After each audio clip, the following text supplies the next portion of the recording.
And we wanted to do record a conversation to cover some of the areas that are of most interest to coaches in the group. And some of the areas we'll be covering will be how to start up, going from unknown to landing paying clients, new ideas on creating clients, introducing the work you do to organisations and so on. I've got quite a list here, so we'll see how much we get through. Ankush has been a full-time coach since 2012, I think it is. I know I first met you about a year ago, and since then I think we've seen both our coaching practices grow, and you now have a thriving full-time business, and it looks like you do lots of interesting travel and events and immersions, speaking engagements and so on. So I'm really pleased to have you here to just talk through some of the key things you've learned on your path, and see if we can answer the questions that the coaches in our group have.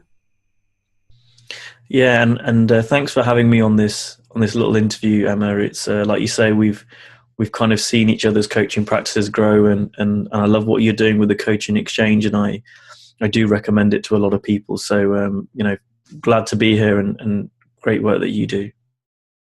Thank you. So shall we kick off with that first question?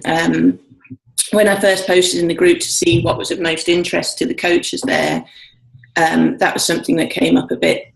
The question, the kind of how question of going from wanting to coach to actually landing paying clients. And one of the things I really like is I think you went through that process pretty quickly, really. So maybe you could share your kind of specific story, and also lessons that you've learned that will be useful to others. Yeah, it's funny. It didn't feel quick at the time. It felt like it was really slow. I thought that I would start a coaching course, and then within 3 months you just learn how to do it, and then you do it. And well, I wasn't watching you every minute of every day, or I might have thought, come on, this is taking a while. Yeah, it took a lot longer than I thought it would do. Having said that, I started coach training in 2012, and I got my first paying client with like the first weekend I did my training, and it was actually a friend of mine, and I think he just was being nice. We went out for dinner, and I'm like, hey, I'm learning this, and this, and I get quite excited and passionate about things that I learn. And he said, you know what, I want to pay you for this conversation. He gave me 50 quid. And that kind of just got me moving. And then my next client, who I guess was my first proper paying client, was a couple of weeks after that. And it was a young lady that I'd met at a networking event a few weeks earlier. I'd attended a kind of alumni event from my university. And so she wanted, she was looking to get into a certain field that my friend was in. And just through networking, before I'd started this coaching course, I was really happy to connect her and help her out. And then she said, well, I'm really grateful. Is there anything that I can do for you? And I said, well, I'm starting this coaching course. Maybe I can practice on you, like maybe I can get some experience. And she said, sure. And I had a couple of sessions with her, and she said, I really want to pay you for this, because she found it so valuable. So that was my second paying client. And then it was pretty barren land for about 6 months. It was because at that stage it's like, oh, this is great, and I'm moving forward, and this is cool. I don't know why everyone finds it so difficult. And but it seemed like a fluke. And then it was it was very difficult, even though I was taking lots of action for a long time. And I thought I needed, the right script or the right questions. I was very confused. I didn't quite know what I wanted, and I thought I did, but I wasn't quite sure. And it was about another 6 months or so before I started getting regular clients. And what really changed for me in terms of, that moving, how do you do that? Well, it wasn't like I wasn't doing anything for 6 months. In those 6 months, I was really taking a lot lot of action. So I was putting myself out there and having lots of conversations with people. So when I work with coaches, and I've got a few clients of mine who are coaches, one of the first things I do is look at how much time they've got to dedicate towards coaching. So for some people, it's a full-time job. For some people, they're working a full-time job and they have maybe a day a week or a couple of hours each evening. And I look at their time and I say, okay, how much of that time are you spending in conversation with people? And that for me is really the biggest thing, because when I was struggling originally, it would be sporadic. I'd have conversations and nothing for ages, and I'd had conversations and nothing for ages. And I was spending time on my website, and I thought I needed a blog, and I need to get some nice business cards. And I was doing lots of things which I thought was what I needed to do, but I wasn't really talking to people. And for me, clients are really created through conversations and giving people the experience of what coaching is. Sure. It's interesting, actually. When ahead of this conversation, I asked you if there was, anything about what you've been up to lately that you'd like me to highlight and stuff. And you sent me back this media pack, which is really glossy, nice looking, nice photographs. And I just thought it was kind of a great example, because if I didn't know better, I would look at coaches, and I was wanting to start a coaching practice. I would look at coaches who already had a full-time practice, and I would look at these kind of external signs of what they got going on and think that this is what I need. I need a nice website. I need, a glossy media pack. I need a really specific market that I need a niche, and I need to be really visible, talking about only that one subject and stuff like that. And I really like what you've said about it's all about conversation, because my guess is that even now, and I imagine as you become more visible and your reach spreads, the website and information about what you do is really useful, but it's not what creates coaching clients. No, I have had one client through my website, and it was a client that had one session and then disappeared. So, it's not really been a source of income for me. There might be people out there that are doing it. I've not come across them myself personally.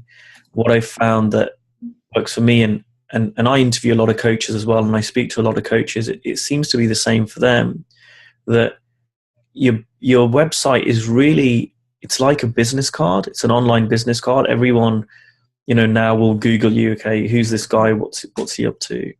And I think sometimes it's better not to have a website than to have one that looks really bad. It can put people off.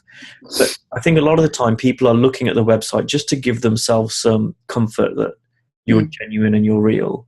But when I work with coaches, I don't think I've ever recommended any one of my clients to spend time on doing their website. If people, and the question that you asked was really about going from, starting out to getting your first paid client. If you want to go and get your first paid client, you don't need a website. You don't need a business card.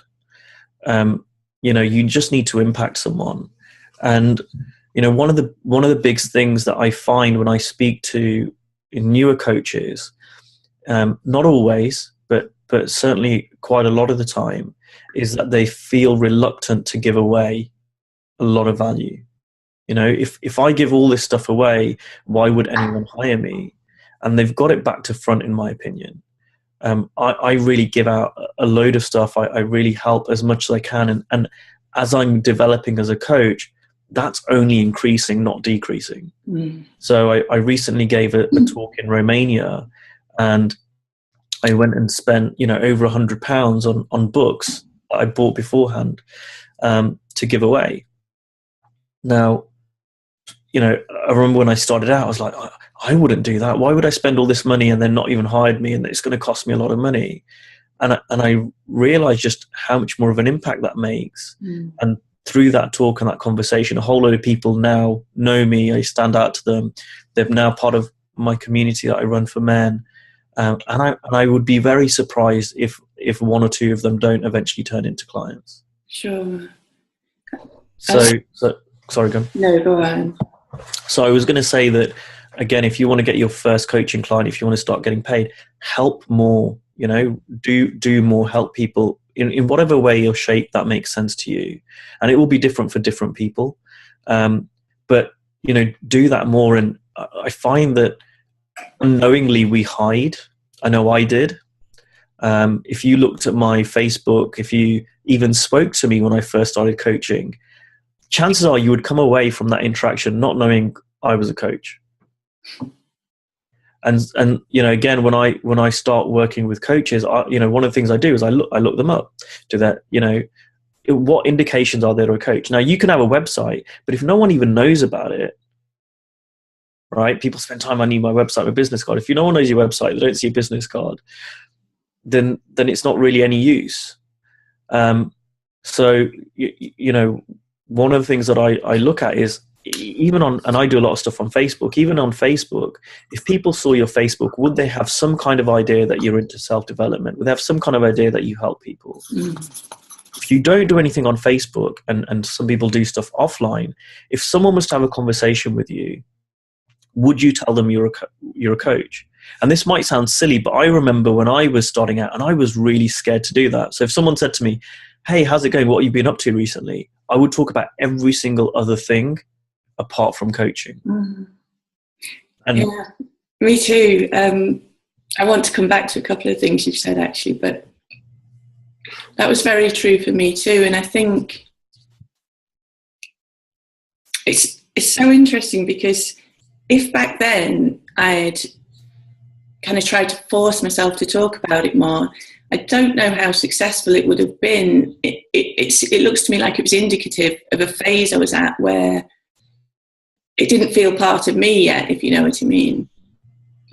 Like once it feels so integral to coach and to help people in that way, it doesn't make sense not for that not to show in the things you do and say. Does that make sense? Yeah, and I would like to say that you don't need to wait for that. You don't need to wait till it feels integral before you start taking action. I'm about to start an engagement with a young coach who I'm really looking forward to working with, because he's a great example of starting out and really putting yourself out there and getting clients. And he very openly says, I'm scared, I'm nervous, I don't think I'm a very good coach, etc., etc., etc.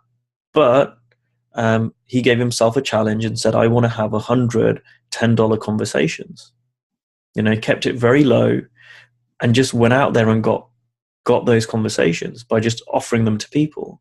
And when you're starting out, I encourage clients of mine to start with something. And I really believe you're better off having 10 clients paying you, $10 a session than having one client pay you 100. Yeah. You'll get more experience. You'll get people start working with you. You'll learn from that. And when you're starting out, it really is about getting that experience first. The thing about waiting till you feel ready is so true. I mean, you may never feel ready, and it's just your opinion. It's not really that important, and it doesn't tell you a lot about whether or not you're ready or how those subsequent conversations are going to go or anything like that. And I loved what you said about $110 conversations, because I think in this industry, there's a tendency for an image to be presented as if it's an opportunity to make an awful lot of money, and if you're not doing so, then that's some kind of issue, or it says something about you, or it's a problem. And it can make people want that kind of quick fix, and and actually take the enjoyment away from doing the groundwork, from actually starting where you're at and getting better at it. And it ties in actually with the thing you said about value as well, because if your objective is to make X amount of money per hour, then having free conversations is going to feel kind of frustrating and maybe a kind of stress or anxiety inducing. But if your intention is to make an impact on somebody or make a difference or get better yourself or learn loads or, you know, have a really interesting time, then every single conversation becomes like its own reward. And that's not to say you don't need to make money, but given that it's an inescapable part of the process, you might as well be doing it for whatever makes sense to you, whether it's that 100 conversations at, you know, at $10 an hour. And the thing you said about value is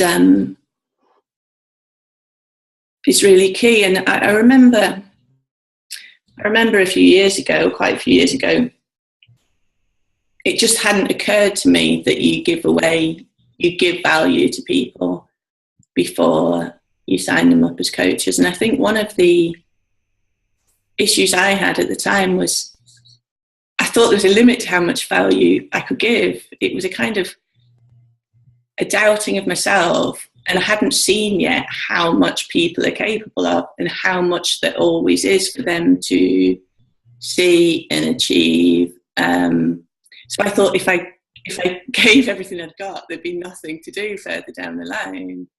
And I just hadn't grasped like the kind of truly generative nature of coaching and the coaching relationship, and how it just keeps growing. Like the more you give and the more you can impact people, the more you can impact them. Like there isn't an end to it. It's not like you need to kind of hide what keep what you've got close in case don't give it away because there's nothing else afterwards, because it's limitless.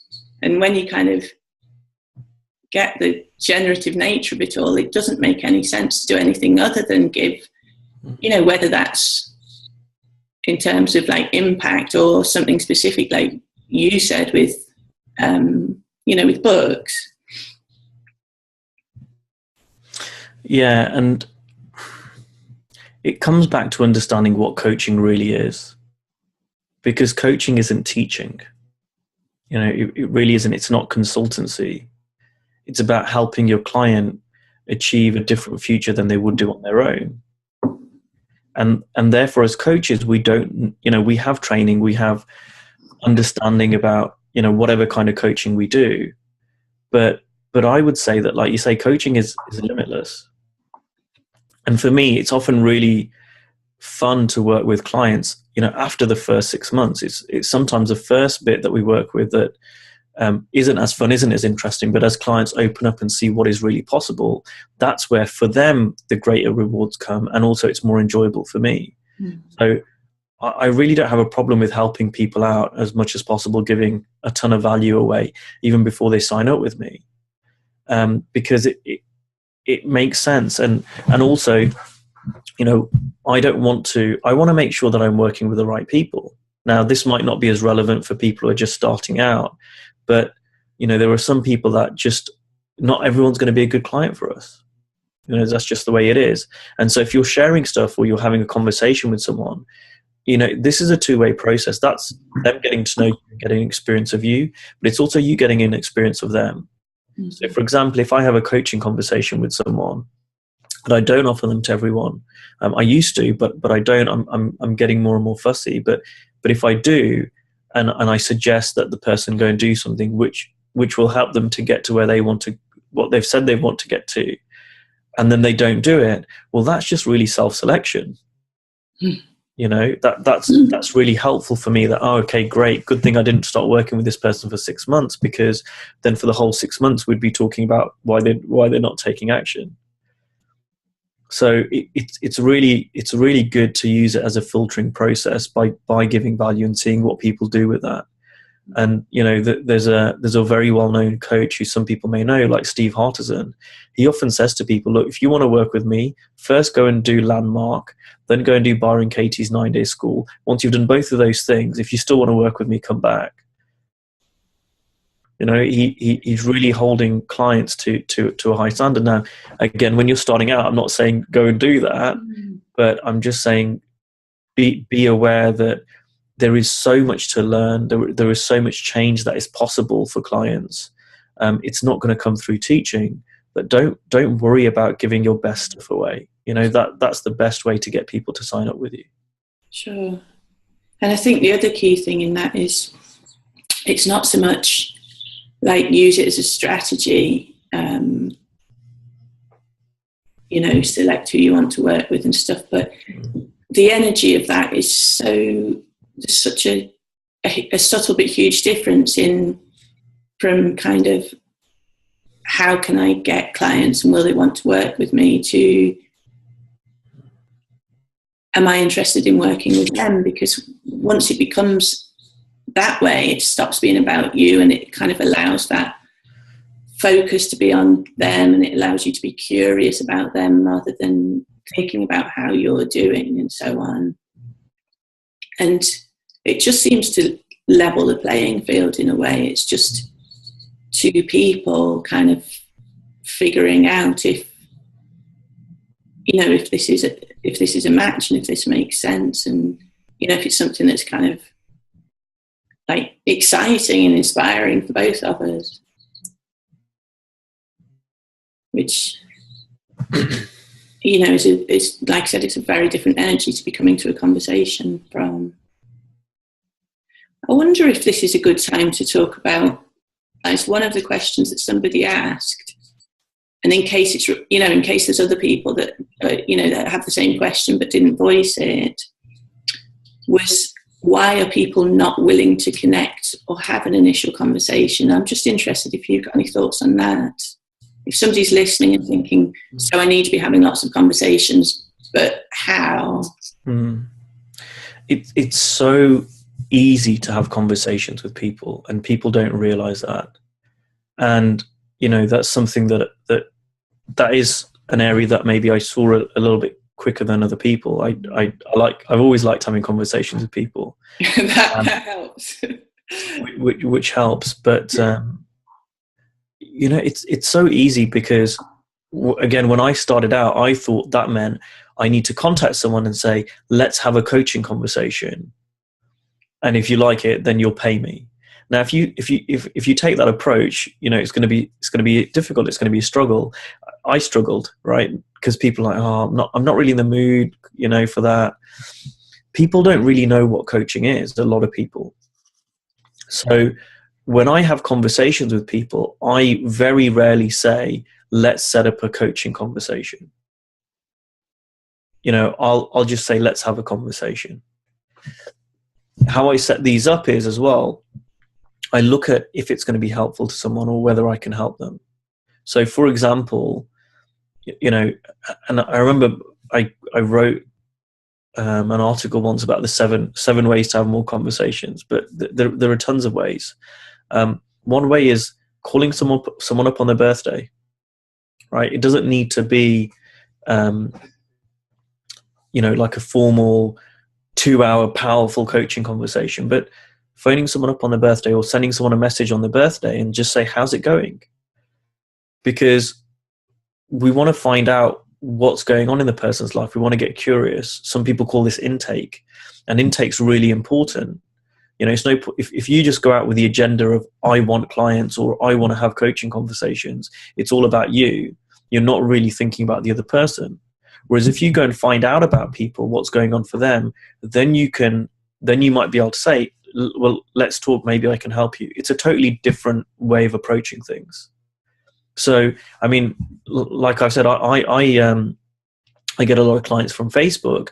Now, Facebook is full of potential clients for me because people are posting all the time about things that are going wrong, what's happening in their life, quite often a problem that they've got or something that they're struggling with, or even on the flip side, a project they want to create, something they want to achieve.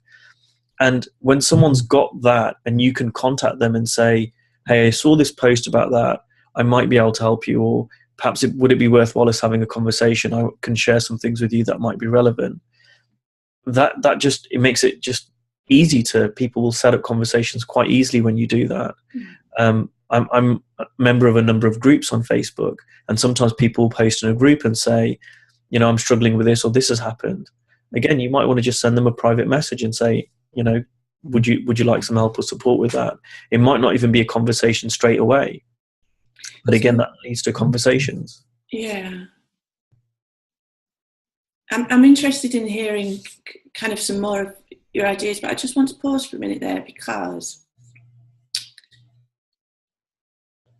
I know that for people who are hearing this as a kind of, so that's what I need to do then, and, you know, who might take it quite literally and then go and look for these specific things on Facebook and send these messages. What do you see as being the difference between doing that and somebody being quite open and responsive to you, and somebody doing the same sort of thing and just getting flat rejections? Because the person who posted this question was finding that people just aren't willing to have the conversation. So I'm just interested if you've got any thoughts in terms of you know, where you're coming from, or what's making that difference there. Yeah, it's a good question, Emma, and I think you're right. It is about where you're coming from. If you're looking to take as opposed to looking to help, that does tend to come across. However, I really want to make it clear that the reason why I'm talking very practically is because if I say, look, it's all about where you're coming from, what I don't want people to do is go, oh, okay, I need to fix that bit first. I need to get into a space where I'm a giving person and I'm giving value. And to me, that doesn't really work. You know, when I started out, was I really coming from a place of pure service, pure value? I probably wasn't. I was probably like, oh, I just really want my first client. but in doing and taking action and contacting people and getting rejected, and I learned from doing. Now, if the person who asked the question is really struggling and this isn't answering their question, look, this is an example of it. I'm happy for you to send me a private message, and you know, I can perhaps have a bit more of a detailed discussion. See, this is the thing about coaching as well. I can answer general questions and I can give general answers, but if you have your own coach, you know, that's what a coach does is get really detailed on it. If you don't have a coach, exactly what the coaching exchange is all about, go and have a peer coaching conversation with someone who can help you around this. Like I said, I'm happy to discuss it in more detail. It's very difficult for me to say what is holding this person back. You know, it could be the language that they're using, which comes out of who they're being.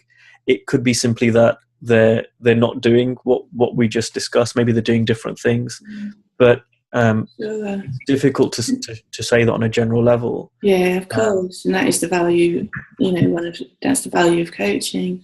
Yeah. And the other thing, actually, just occurred to me worth mentioning is they might not have asked enough people yet, or they might be thinking that a few rejections means more than it actually needs to mean, because it's all a case of, like you say, trying, learning, trial and error, and you know, it's only through, as you say, it's only through doing that you find your own way, in the way that's kind of sits best with you, and